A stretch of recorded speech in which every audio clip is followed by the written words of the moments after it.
Hello students, I welcome you all to my next video lecture on biopesticides. In my last series of video lectures on biofertilizers we studied about. Now let us study about biopesticides.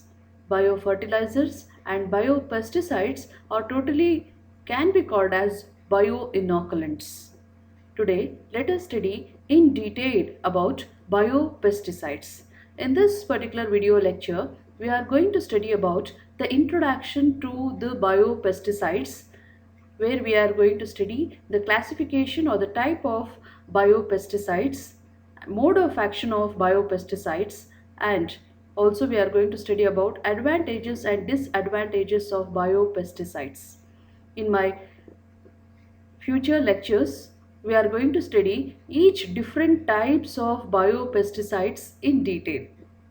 Now, let us study the introduction to biopesticides.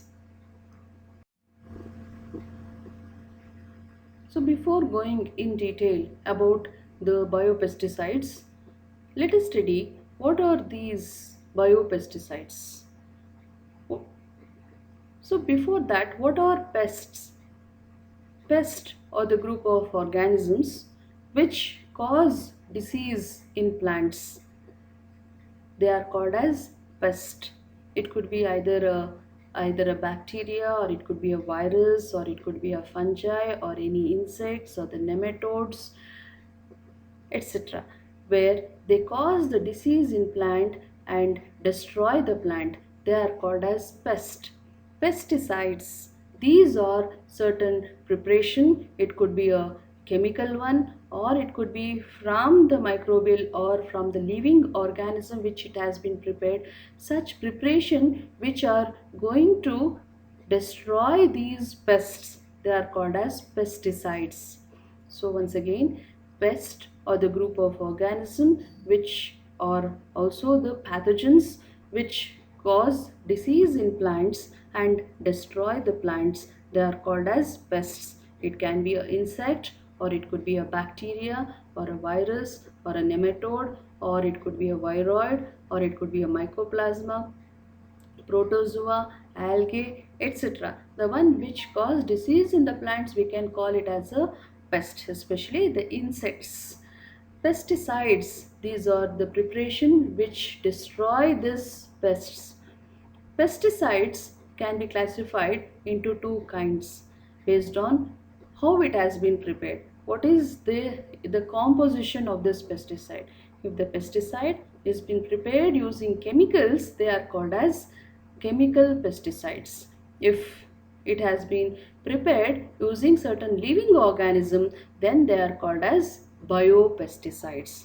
So these biopesticides can be defined as a preparation made up of a product of living organism, or the byproduct of living organism, or the microorganism themselves, or plant incorporated protectants that infects and kills the pest. They are called as biopesticides. Once again, I will repeat, biopesticides can be defined as the preparation made up of the product of the living organism. The product can be a microbial product or a phytochemicals, that is the chemical which has been obtained from the plants. They are called as phytochemicals, or byproduct of the living organism.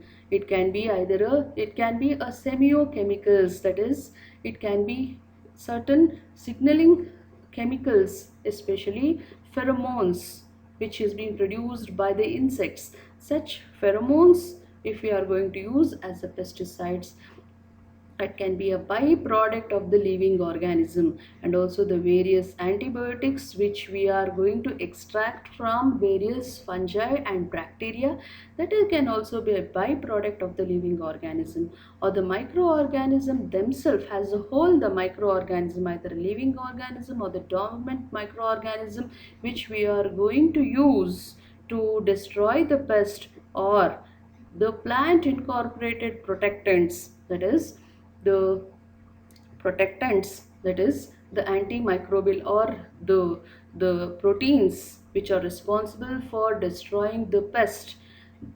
the genes which are responsible for producing certain such kind of protectants, if it has been incorporated inside the plant genome, and such plant, if it has an ability to express such protein or such protectants, if such proteins which if it has produced, if they have an ability to destroy the pest, then they are called as plant incorporated protectants. In general, it is called as PIP. One of the very good example is PT cotton, that is the cotton plant in which we have incorporated the gene from Bacillus thuringiensis, that is the cry gene has been incorporated inside the genome of a cotton plant, where this cotton plant also has an ability of producing this cry proteins. Once the insects feed on such protein produced by the plant, which leads to the death of the insect. So this is what the biopesticide is. Why there is a need of these biopesticides? In order to provide the food supply, because of the increasing population, because of the demand of the food supply due to the increase in the population, and also where we require the better growth of the plant, and also the high yield of the plant is very much important. In this regard, the various chemical pesticides were used, has been used from decades, from many years, which has resulted in the pollution of the soil, which because of the pesticide in the soil, the various microflora which are responsible for increasing the fertility of the soil, that is the organisms which are responsible for the nitrogen fixation or the decomposition, or for the soluble phosphate solubilizing, or plant growth promoters which are present in the soil, and also the various fauna in the soil, they are getting affected. And also this the pesticides, chemical pesticide which we are using in such an high amount, is leading to the pollution, and also it is resulting in biomagnification. Hence there is a need of an alternative for such problems. So hence this there is a need of the biopesticides, where these biopesticide has got large amount of advantages. Hence there is a need of biopesticides. So if we are have to produce this biopesticide, they should have various properties. What are the properties the biopesticides or the microbial pesticides should have? Microbial or the biopesticide should exhibit high degree of specificity, and it should not adversely affect non-target population. That is, it should be specific. That is, if we have to destroy certain insects which are causing diseases in cotton plants, especially the bollworms, if I want to destroy, so it has to destroy only them. It should be specific. It should not affect any other bees, honeybees, or it should not infect certain butterflies or any other flies which are involved in the process of pollinations, which are very much important the for the yield of the plant. Without these bees or butterflies, especially the bees, without these bees, no food, no pollination. Without pollination, no fertilization. Without fertilization, no production of any of the fruits or the seeds, pulses, etc. cannot be produced. Hence the pollinating insects, the insects which are involved in pollinations should not be affected, or any other population should not be affected. It should be specific to a particular um, group of organism, and it should be harmless to human, not only human, to other organism, and even to animals. It should be harmless. They should interact with target population either by causing disease or by producing toxin to kill them. So what should be the mode of action of a proper biopesticide? It should destroy the pest by causing certain disease. Say for example, certain entomophilic fungi, or what they does, they get parasitized inside them and they kills the insect. by causing this disease. Likewise, they can produce various toxins. Say for example, our well known example is Bacillus thuringiensis. Bacillus thuringiensis produces a cryprotein, which is a toxin to a certain group of insects. By producing toxin, they have to destroy, or they should destroy by by causing a disease in the pest. So that properties they should have. They should be relatively short lived in the environment. That is, like chemical pesticide, they should not retain in the soil.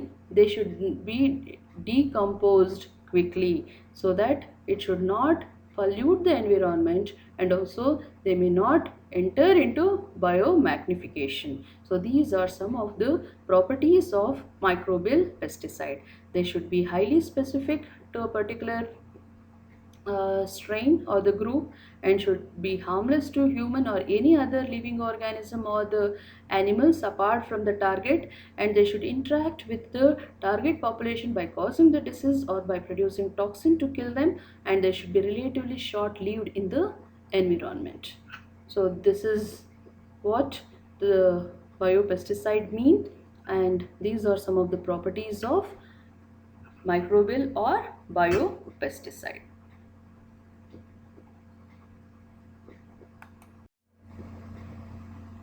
Coming to the types of biopesticides. So how we can classify these biopesticides?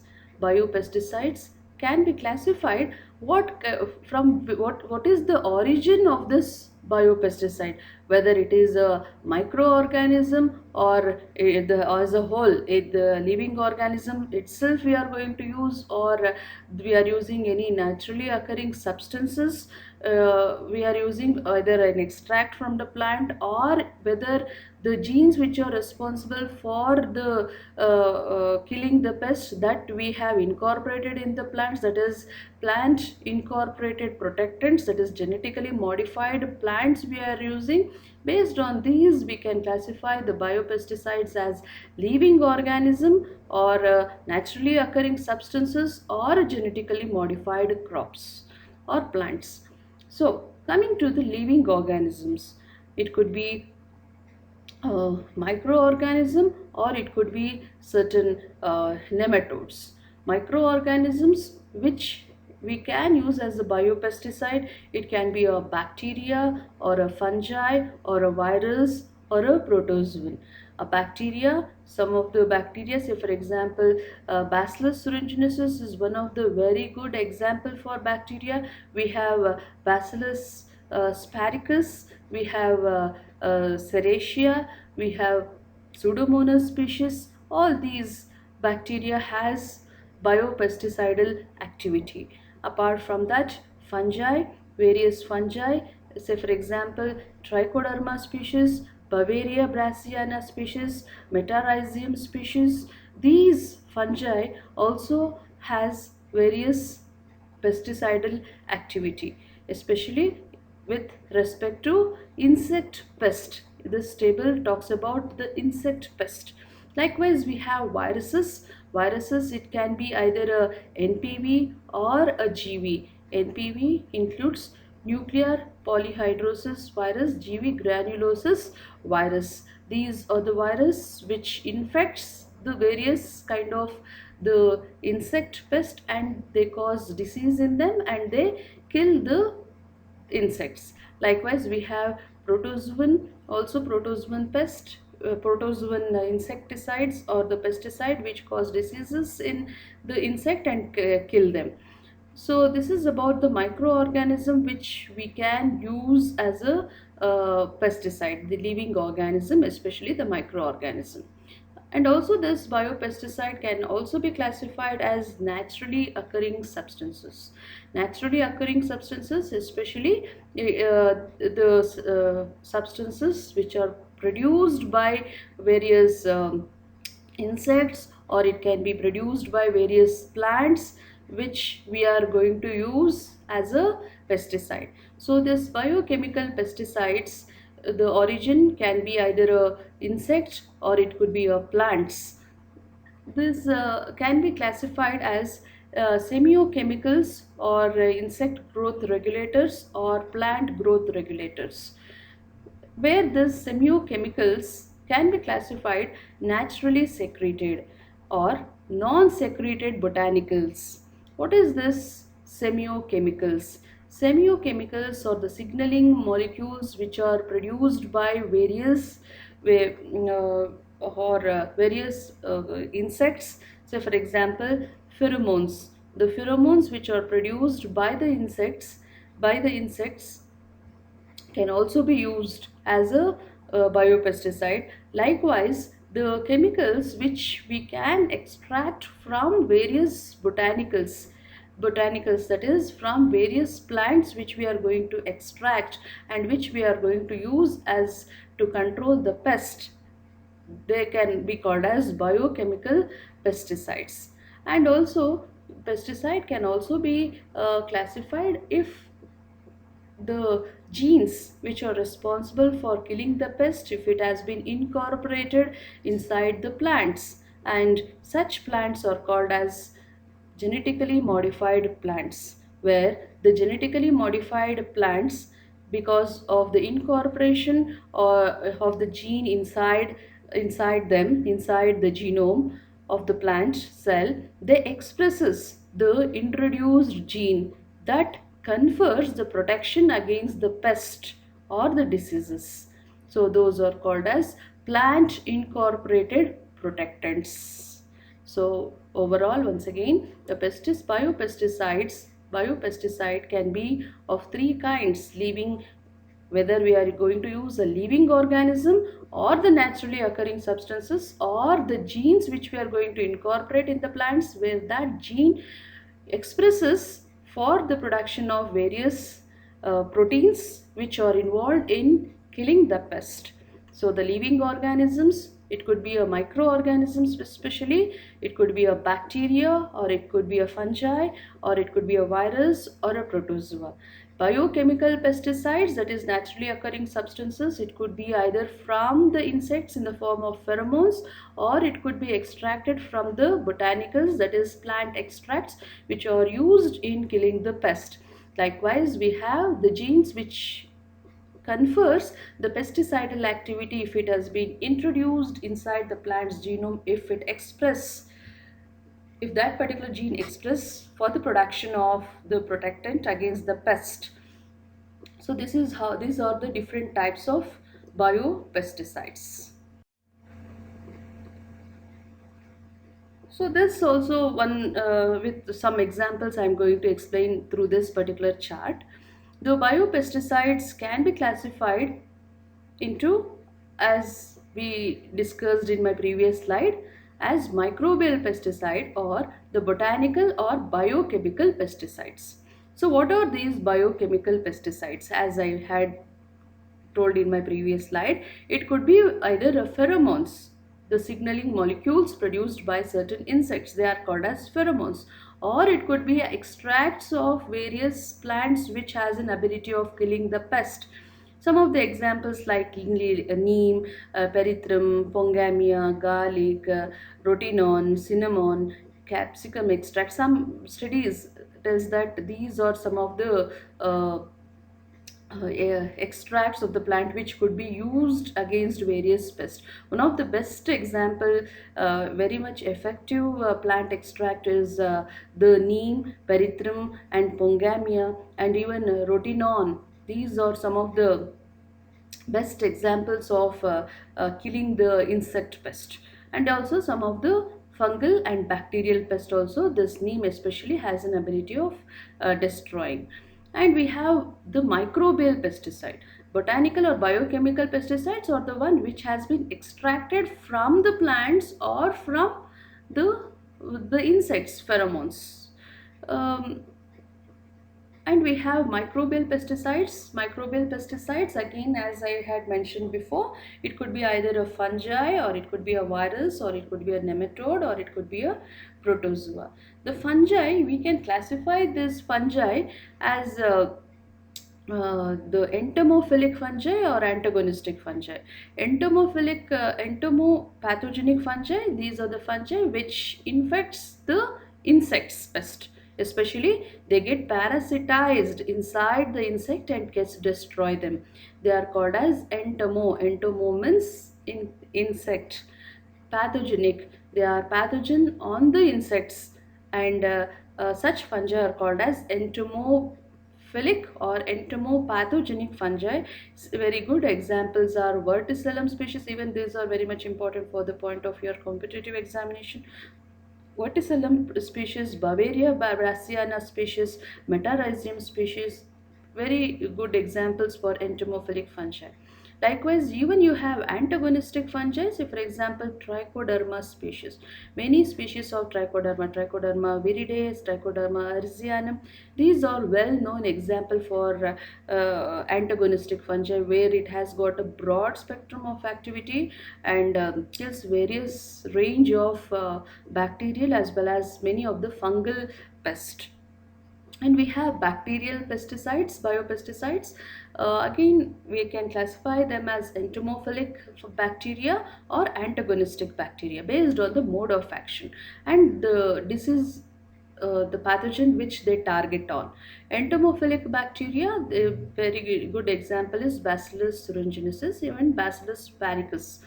Bacillus thuringiensis or the group of bacteria belonging to the genera Bacillus, where they have an ability of killing wide range of Lepidopteran larvae by, as I had mentioned, by producing various toxins called as mm, the proteins it produce. These proteins has an ability of destroying or killing the pest. We are going to study in detail about this Bacillus thuringiensis in my future classes. In my next class we are going to study about Bacillus thuringiensis. Likewise, we have antagonistic bacteria. Now the very good example is Pseudomonas fluorescens. Pseudomonas fluorescens and even the species of Serratia, and many of the actinomycetes, even many of the fungi, they have an ability of producing substances called as siderophores. Because of the production of this siderophores, many of the pathogenic bacteria and fungi gets eliminated. So that's the mode of action of such antagonistic bacteria. And also there are certain bacteria, say for example bacitracin, say for example Bacillus polymixa. They have an ability of producing certain antibiotics, which has an ability of killing various other pathogenic bacteria. Likewise, Serratia also, even Pseudomonas fluorescens, they have an ability of producing siderophores. It's an iron chelating agent, that is, they are iron scavengers. So they scavenge the iron from that particular environment so that the pathogenic organism gets suppressed. Likewise, you have viral pesticides where it could be a GPV or GV or NPV or CPV, where these are some of the viral pesticides which has an ability of destroying various insects. And we have nematodes and protozoa, when very good example is Nosema species, which cause disease in certain insects and kill them. So these are some of the biopesticides, and this is how the biopesticides can be classified, that is botanical or the extracts from the plants or from the insects, or it could be a microbial pesticides. It could be either a product of the microorganism or the microorganism itself we are going to use as a pest. Fungi, bacteria, virus, nematodes and protozoans. This is about the classification of biopesticides. And in this particular table, I have listed out some of the entomopathogenic virus, entomopathogenic bacteria, entomopathogenic fungi, where NPVs and GVs are the dominant group of viruses, which has an ability of killing various kind of larvae, which infects various plants. Say for example, cotton ball worms, and even tobaccos, etc. Most of these are lepidopteran larvae, and even entomopathogenic bacteria. Especially very good example is Bacillus thuringiensis, which has a broad spectrum of activity against the Lepidoptera as well as Coleoptera species.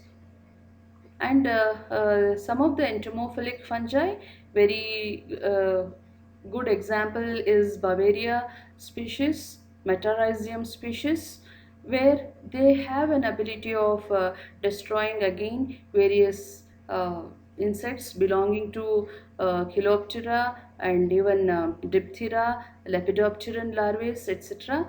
These are some of the researchers who have worked and reported their activity. So this is the list of the entomophilic viruses, examples of entomophilic viruses, entomopathogenic bacteria, entomopathogenic fungi.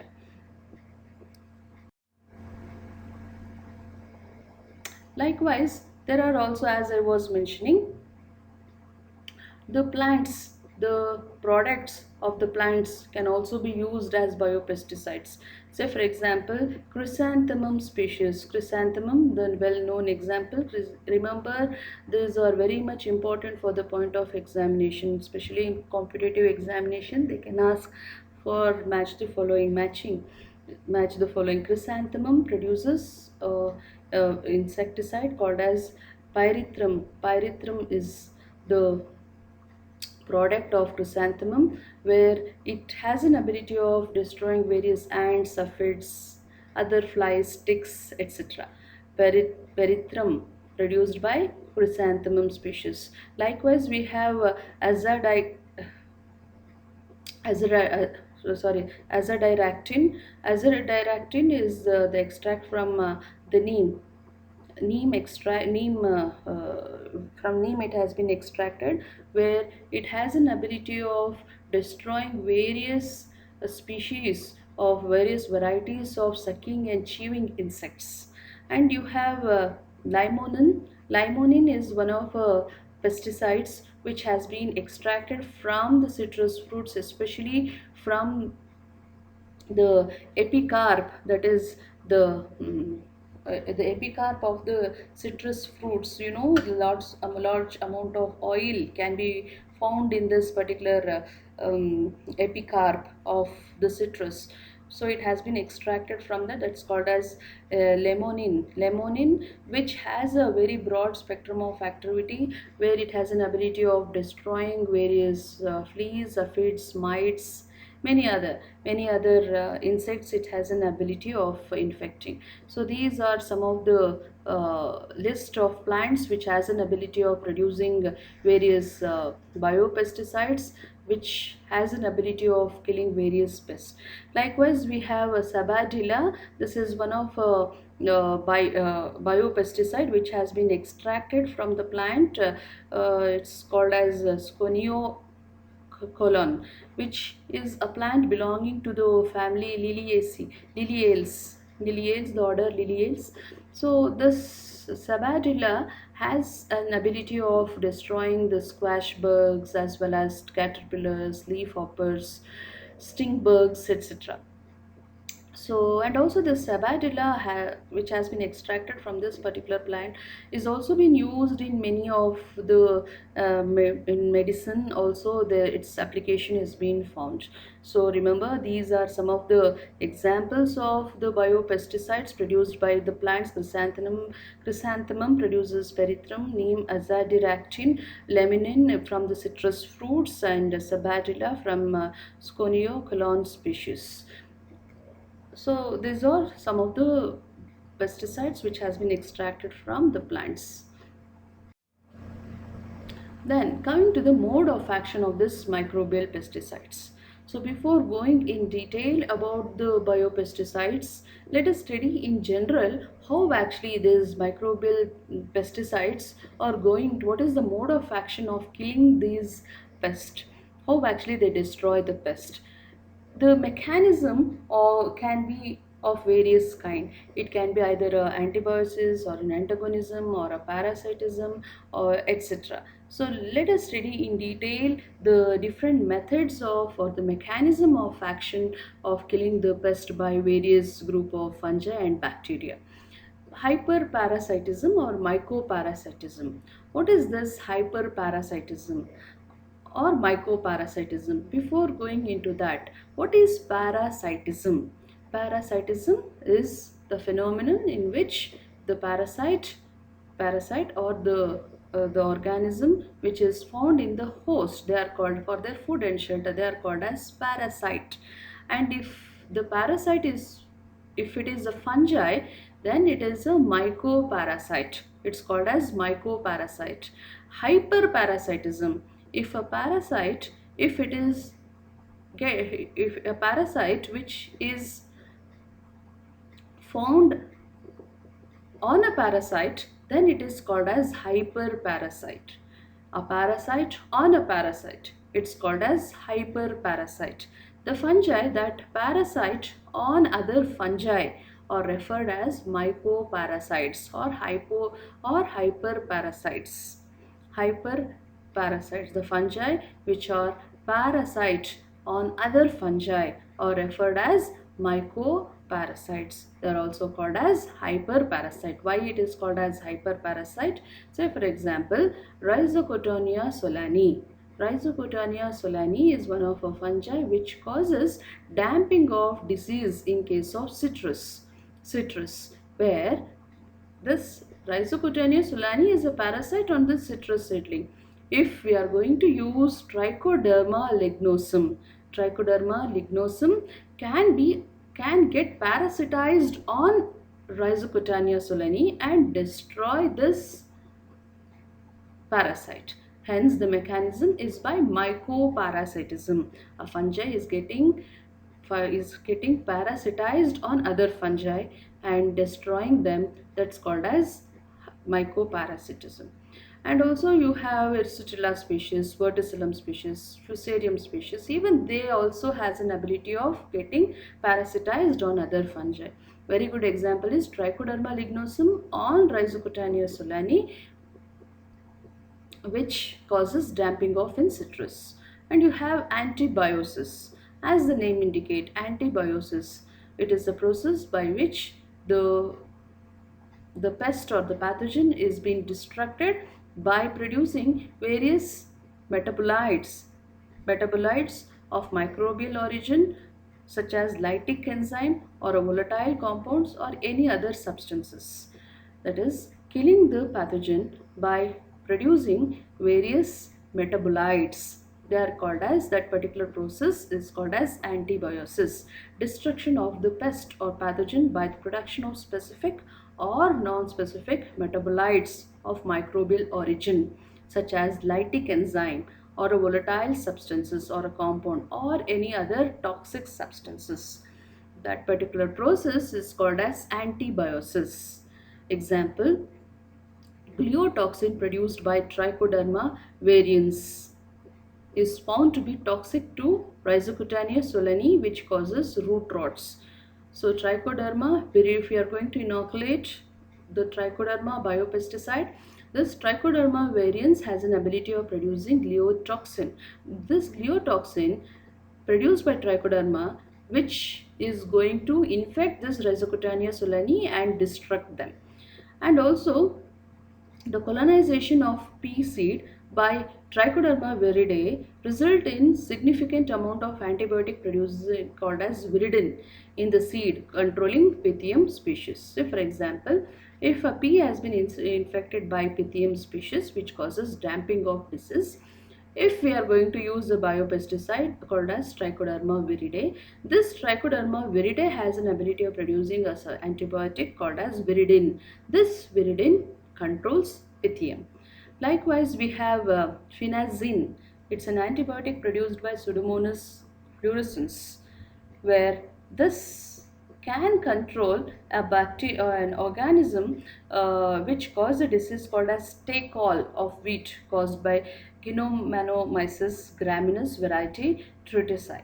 So Pseudomonas fluorescens can be used for the plantation of the wheat if it has been infected by Ginomonomyces graminis, which cause take all disease, where the Pseudomonas fluorescens has an ability of producing an antibiotic called as phenazine. So the antibiosis is a process by which an organism or a pesticide which we are going to use has an ability of producing various toxic substance or a volatile substance or certain lactic enzymes it can produce and kill the pest. That mechanism is called as antibiosis. And also the mechanism of mode of action of the destruction of the pest can also be produced by producing lytic enzymes. Lytic enzymes can also be produced by various biopesticides which we are going to use. Such as, what is this lytic enzymes?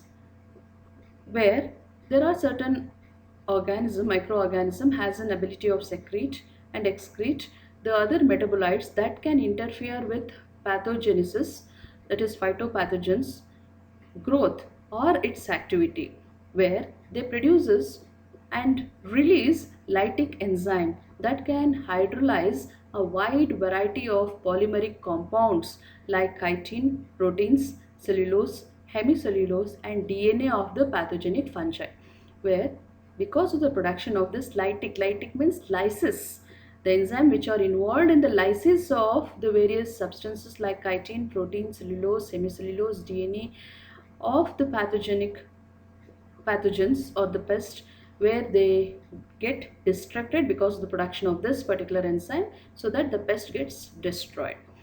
So very good example is Trichoderma species. Many species of the Trichoderma has an ability of producing various enzyme. One of the very good enzyme called as chitinase. Chitinase is an enzyme which has an ability of breaking down the chitin. You know, the chitin is one of the important cell wall component of the fungi. If the chitinase enzyme has been produced by this particular fungi, what happens? The cell wall gets decomposed, which results in death of the pest. So that is about the lytic enzyme production by various pesticides. And also various pesticides which we are going to use can also produce volatile compounds and metabolites. Say for example, the Trichoderma species has an ability of producing number of antibiotics such as trichodermin, trichodermol, azianan, hydrazine, they where they hydrolyze the combination of hydrolytic enzyme and antibiotic results in high level of antagonism because of various enzymes produced by this Trichoderma species and also because of the production of such kind of antibiotics which results in the antagonism, which results in the attack towards the pest. And also it can uh, be by the process called as competition, that is killing the pest can also happen by the competition mechanism, where this mechanism can be defined as a rivalry between two organisms for the same limiting factor in a same ecological niche. That is that is uh, say for example, the effective catabolism of the nutrients in the spermosphere. Spermosphere is the region of where the region around the germinating seed is called as spermosphere, where pythium suppresses the mode of action or to suppress pythium by Enterobacter cloacae. The Trichoderma species are considered to be aggressive competitors, grow very fast and rapidly colonize the substance to exclude the pathogen. So one of the very good example is the Trichoderma. Trichoderma as will grow very vigorously, has got a high rate of the growth and very aggressive and rapidly utilize all the nutrients present in the soil in the particular region and competes with the other microbial population so that the pathogens which are present in that region they get suppressed. That is what this means. Competition can be defined as a rivalry between the two organisms for the same limiting factor in the same ecological niche. That's called as competition. If you are going to allow the growth of trichoderma and fusarium in the same region, trichoderma species grow faster than that of a fusarium, so that the growth of fusarium is inhibited by the trichoderma. Not only by the process of competition, the trichoderma also has an ability of producing various antibiotic or hydrolyzing enzymes it can produce, etc. And also they can undergo a process called as hyperparasite, or it can be a mycoparasite also, likewise. And also a very good example is the uh, Pythium species. If it has been infected in a plantation, if you are going to inoculate that plantation with the Penicillium patulum, this Penicillium patulum grow faster than that of a Pythium and suppress the growth of Pythium. So here it is also by the process of competition. This Penicillium species compete with the Pythium, so that, and also some species of Phytophthora also.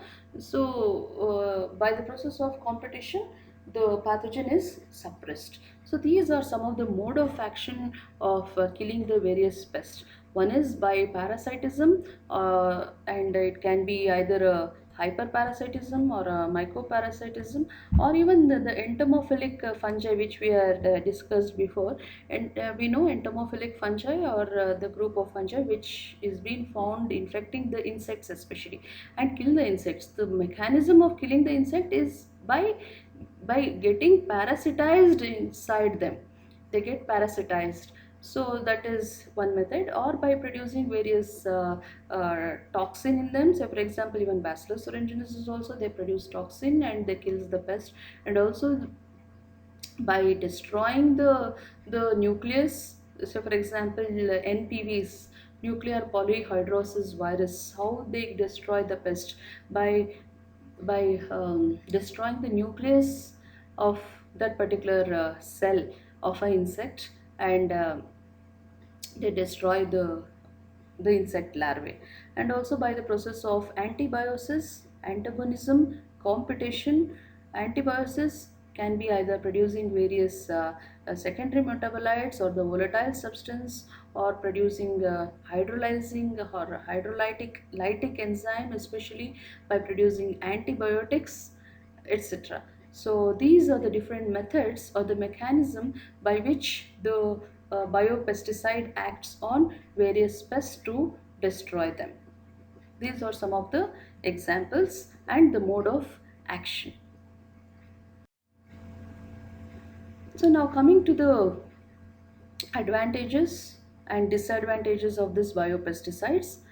Biopesticides are less toxic than conventional pesticide, that is chemical pesticide, effective only to the target pest and closely related organism, whereas conventional pesticides are broad spectrum pesticides where they can infect even the other target pest, effective in very small quantity and often decompose quickly, resulting in lower exposure and largely avoiding pollution problem caused by conventional methods. So here biopesticides, they once their work is over, they can get decomposed and they may not enter into the biomagnification, and using this biopesticides we can also avoid lots of pollutions.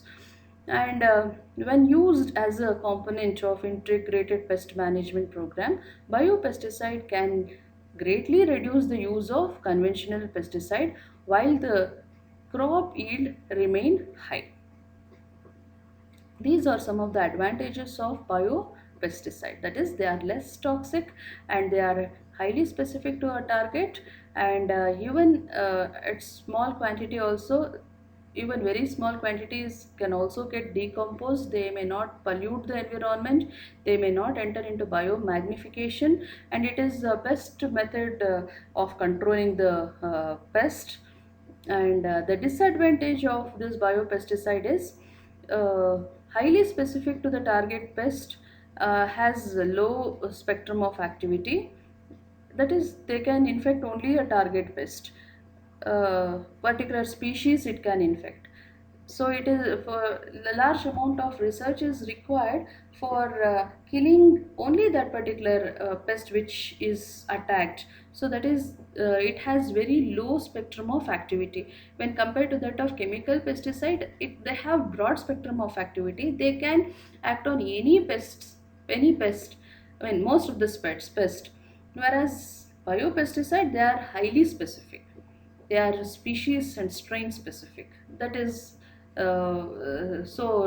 frequent research should happen when we come in contact with various pests. Say for example, in now scenario, this for this COVID-19, we are in search of the drug. The same way here also, for if we come across a new pest, this biopesticide may not work on that. That is what I mean. And rapidly inactivated by UV radiation. They get inactivated if the UV radiation, and even for high heat and extreme pH, they get deactivated or inactivated. And susceptibility to various enzyme produced by exudates of the plants. If the plants produces exudate on their leaves or in their roots, so these microbial or the biopesticides which we can use, they get degraded, and also it can get removed from the plant surface easily due to rain or due to high wind or any other reason. If we are going to spray this biopesticides, they get washed away easily.